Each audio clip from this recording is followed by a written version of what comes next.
Welcome to Arsenal Kids Podcast.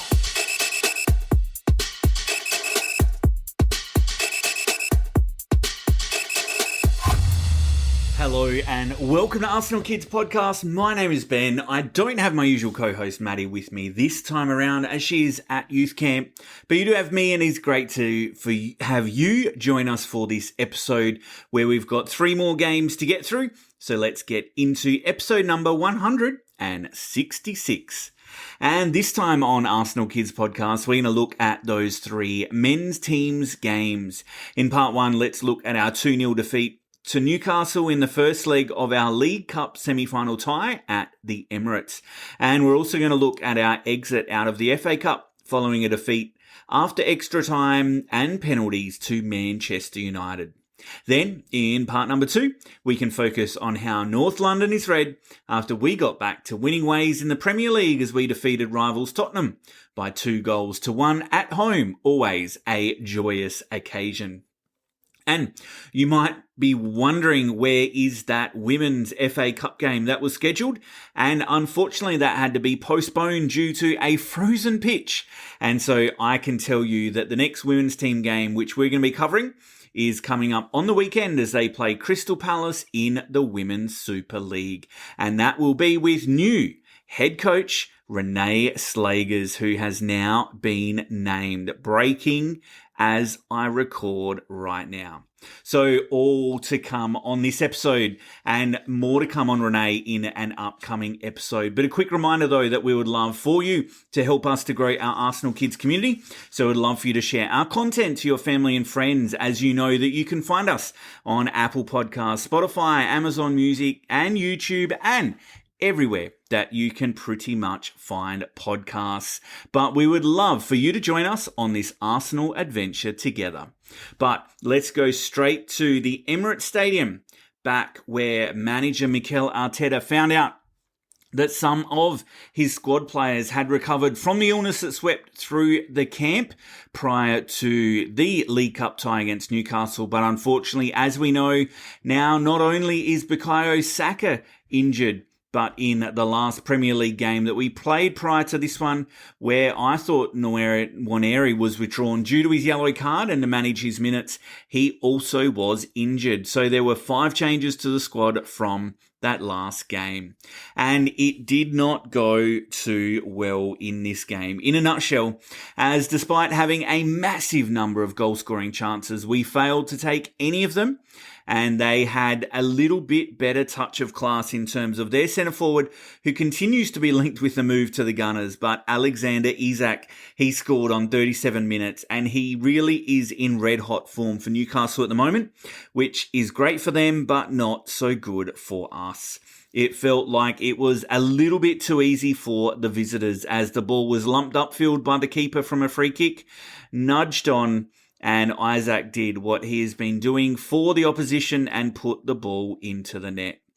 Despite what was a great semi-final atmosphere, and as we know with these cup games, there are more opposition supporters in the stands than there are in a regular Premier League game, we really did fail to live up to the expectations of our home support when, after the halftime break, and just about 5 minutes after that, Isak took another shot that Raya did well to save, but it only got as far as Gordon, who buried the rebound and put the black and whites in control of this game. We had chance after chance after chance to try and do more, and really should have done more before they even scored, when Martinelli hit the post after a good bit of play had sent him through on goal. But 2-0 up towards the end of the game, it was clear that we were going to be up against it. And it was clear that Newcastle were going to be playing the lowest of blocks with a 5-5-0 formation, pretty much only defending without anyone up front. And we just could not find the keys to unlock the defence. We had, after their second goal, almost 80% possession, 9 shots on goal, but none on target. And it seemed a game that we really missed our star boy, Bukayo Saka. As we know, we still have the second leg of this semi-final to go, and we've got a chance to turn it around at St. James Park. So let's hope that we can do better when we face them in February and do what we can to make the final of this competition.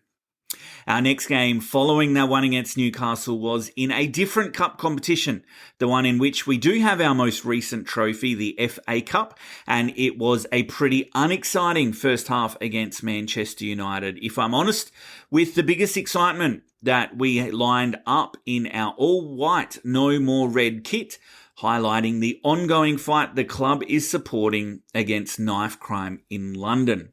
Unfortunately, the bad omen for me is I can't actually remember us ever winning in that kit that we've been often wearing in the early stages of the FA Cup competition in recent seasons.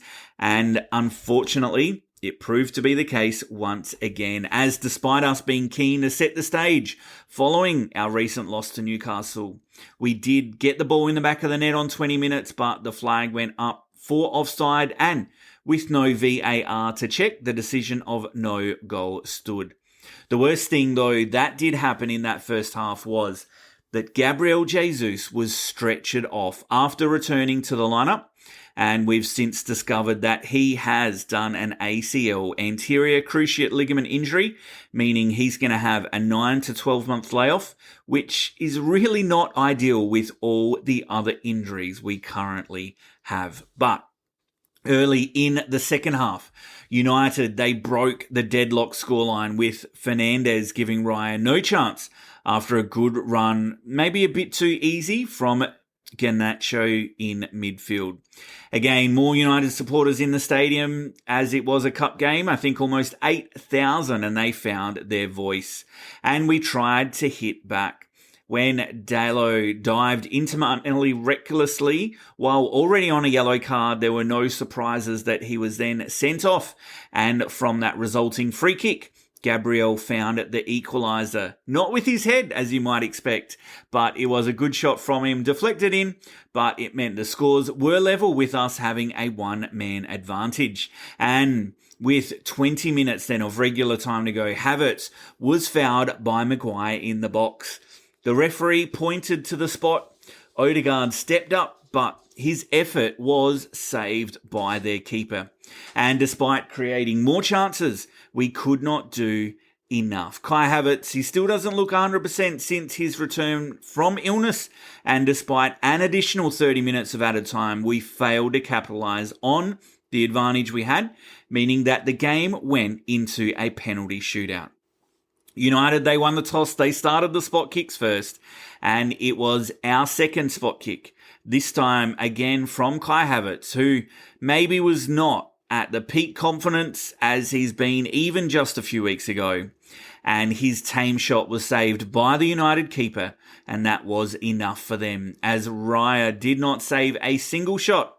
He actually had, I think, a bit of a poor penalty shootout experience this time. And that meant that despite playing with a man less for some 60 minutes of football, we could not find the winning goal against Manchester, and they're going to be progressing into the next round of the Cup, and we're going to have to try again next season. All right, well, let's leave those Cup game highlights here in part one, and let's come right back with part two after this. Okay, welcome back. And in part two, we go to the good news, because despite those two losses in a week, we returned back to the Emirates for a third consecutive game for a big North London derby clash against rivals Tottenham in the Premier League. And with Liverpool dropping points the day before, it was an opportunity for our Gunners to move within 4 points of the top of the table.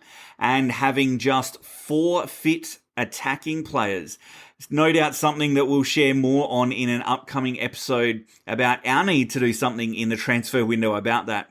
Arteta, he opted to start Sterling and Trossard out wide and Havertz through the middle. And we played the first 20 minutes or so like a team with something to prove, which I guess they did after those 2 losses, as we absolutely dominated our neighbours in what was a cauldron-like atmosphere, but without putting pressure on the scoreboard where it matters. On 24 minutes against the run of play, Spurs took the lead. After a short corner was not cleared properly, really only to the edge of the area, where Son was lurking to send a shot that deflected in off one of our defenders and into the net for them to take the lead. Not the most ideal start, as you can imagine, considering our previous 3 games, but we kept probing and looking, and it was Arsenal scoring from a set piece again against them, as despite the ball appearing to go out off Trossard, the referee pointed to the corner flag. Declan Rice, he whipped in a beauty as he often does to the far post, and with their keeper caught in the middle, it was Big Gabby who made the run around to the back post, and he did enough to head the ball back towards the goal, and a deflection off the defender saw it turned into the net, and that was enough to get us level and to raise the decibel level at the Emirates once again. And I tell you what, it turned into a crescendo 4 minutes later when a good challenge from Thomas Partey, who overall probably didn't have his best game, but this point he won the ball at about the halfway line. He got it to Odegaard, who played a peach of a pass out to Trossard, who strode towards goal, taking a couple of touches towards the edge of the box and then drilling the ball with his weaker foot. And he saw it bounce over the keeper's hand, who probably should have done better, but I don't care because the ball nestled in the back of the net, making it 2-1 for the Gunners, and the stadium started bouncing. And I don't think we really wanted half time to come. We were in control. But it did come, and then we went close a number of times as we chased a third goal, but we couldn't get it. So Arteta started ringing in a few more defensively minded changes, bringing on Tierney, Zinchenko and Marino to see out the game. And it was a great outing from our youngster Miles Lewis-Skelly once again, who started at left back and who in his first North London derby was strong, composed and assured on and off the ball, and he did his bit in a great win for the club. Player of the game though for me, with some great defensive interventions, unfortunately not credited with the opening goal, but that was Big Gabby, who together with Lewis-Skelly was really playing it up to the crowd as they celebrated every block, every tackle and every achievement in defence. It was great to see. And a great result for us after 3 previous poor ones. And it means we do move just 4 points behind Liverpool in the league. Next up, we've got yet another home game at the Emirates, again in the Premier League. And we're going to be facing Aston Villa this weekend, where we hope to put even more pressure on the league leaders and show that this title race is still far from over. Come on, you Gunners. Okay, well, with North London remaining red for another year, let's wrap it up for this episode. Thanks again for joining us at Arsenal Kids Podcast. I'd like to express our gratitude to you for your continued support. If you haven't already, follow, like, and subscribe to stay up to date so you don't miss any episodes in the future. Remember, it is your love for the beautiful game that fuels our passion, so please spread that word about Arsenal Kids, and we hope to join you back on the pitch again soon. So keep the spirit of the game alive, and until next time, goodbye.